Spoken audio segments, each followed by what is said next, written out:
Good morning, Philippines. Today, I'd like to go over a few of the reasons why a solar panel array makes complete sense in the Philippines as opposed to many other places in the world, including Canada. So, stay tuned to the end so you can learn all the facts about the advantages of building a solar system here.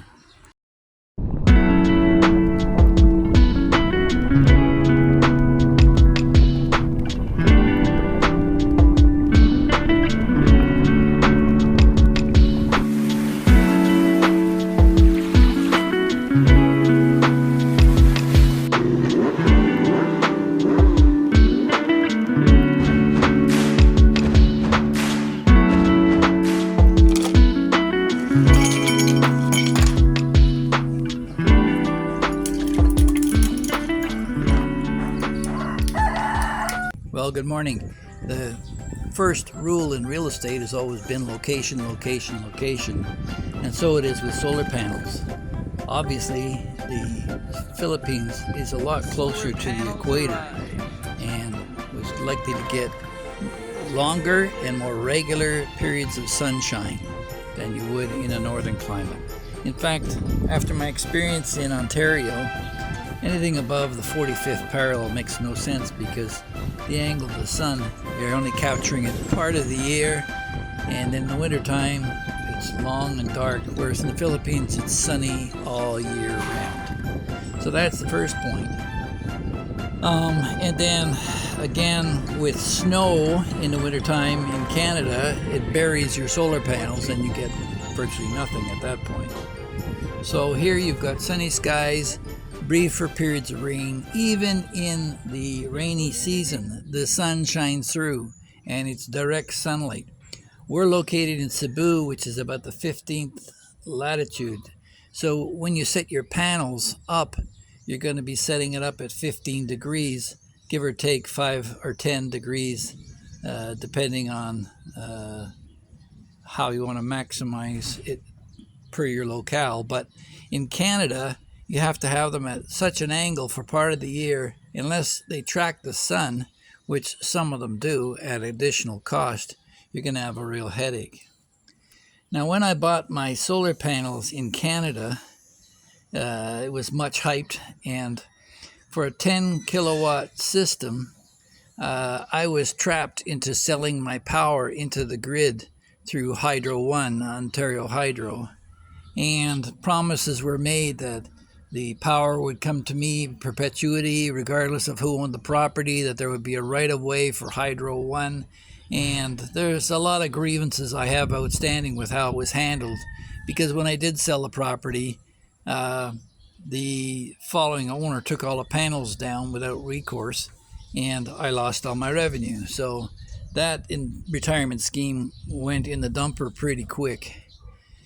Then there's the issue of delivery. They overpromised what they would generate, saying that I would average about $351 a month and that it would pay for itself in a few years. Well, it never did pay for itself, and the actual cost was over $30,000 in monies of going back 10 years now, which was substantially more in today's dollars. And here in the Philippines, for $500,000 pesos, or about $12,500, I got the same ranked system, but I keep all the power myself. In fact, I'm penalized if I were to sell it back to the grid. They don't want my power here. So that advantage is overshadowed by the fact that I'm generating a lot more power here on the same system. Now, the system I had the mini inverters in each panel, and they're only 250 watt panels. They took a lot of roof space up in order to do that. Whereas here I've got 580 watt panels, so virtually more than double the size of power generated for about the same area per panel. So I can generate more solar energy on a system here and I store it in two 5 kilowatt batteries so that the batteries are charged alternatively, making a longer life for them. And it was all done within the period of a week and done properly. So right now I'm debating whether I should release this video now that the panels are in, or whether I should wait until I get my next hydro billing from Vico to show the relative difference. But presently, my last month's billing for hydro was over 16,000 pesos, and that would be about, what, $375, something like that, Canadian. And we'll see how much that affects it the next go around.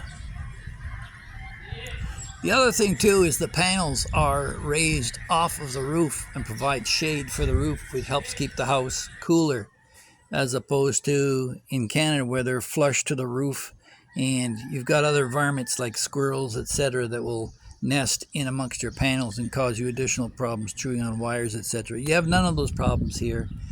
Maybe some birds, but that's about it. Now, some would say, why waste your time on that? Why not just leave your money in the bank? Well, the fact of the matter is, with the savings that I'm making on hydropower, which is pretty much a fixed expense every month, that translates to greater revenues than I would in every bank deposit situation. And even if you account for the fact that I'm going to have to replace a battery in 10 years, or maybe even 7, the relative effect on the overall profitability of a solar panel system is remarkably outstanding. And so the other thing too is that you can get some of these systems financed through some of the local banks. The banks are starting to catch on to the fact that their customers are well served in buying these systems. It's good for the economy. And being in Southeast Asia, we're not far from China, and they dump enough garbage into the international trade market. With Philippines being so close, it's a preferred dumping ground for the Chinese. But solar panels and batteries are remarkably cheap. The price of batteries has been going down, and when you look at the all costs of the system, again, it just makes sense financially if you're entrenched here in the Philippines to make that investment. Now, a lot of Filipinos can't afford this at this point, but as the prices go down and the middle class grows in the Philippines, you'll be seeing more and more of this going on as people put solar panels everywhere. And it's ideal for an island nation where the cost of cables under the ocean, etc. The Philippines has a vast amount of energy resources that are virtually untapped. Not only do they have oil in the South China Sea, which the China is trying to grab, and hence they're going to rename it to the West Philippine Sea, but they have geothermal power in Ormoc and in Dumaguete, just north of there in Valencia. So they've got geothermal, they have oil, and the solar panel, being an island nation, there's lots of hilltops that they can use that are unsuitable for farming. So there's that advantage, as well as the sea. They could generate not only hydropower through the rivers, but also through wave power if they so choose. And then the one that's been much talked about has been the deuterium possibility with the trench off the east coast of the Philippines.